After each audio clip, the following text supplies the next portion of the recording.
Nuk kam pasur konflikte, Arjan Konomi sqaron deklaratën e dhënë. Transmetimi i Big Brother Fan Club nisi sot në moderimin e Kiara Tito. Por vëmendja e publikut u përqendrua menjëherë te rikthimi dhe deklarata e drejtpërdrejtë e Arjan Konomi. Gjatë prezantimit të opinionistëve, Kiara Tito theksoi rëndësinë e rolit të tyre në format, duke nënvizuar se Big Brother Fan Club nuk mund të funksionojë pa peshën e opinioneve që ata sjellin për banorët dhe lojën.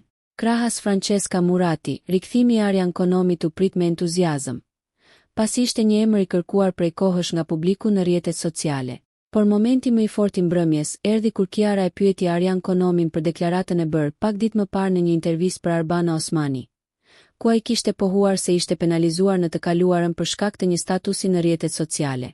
Ai pranoi se është penalizuar për një status të caktuar, por theksoi se nuk ka pasur kur konflikte personale apo profesionale me televizionin.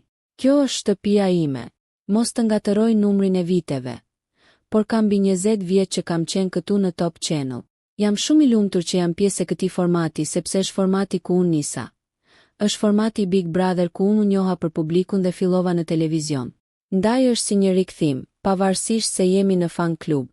Ishte për mua shumë e rëndësishme. Sa i përket pyetjes që më bëre, unë nëse kam një pakënaqësi, jam shumë i hapur ndaj tyre. Nuk kam patur asnjëherë ndonjë konflikt, asnjë problem me Top Channel.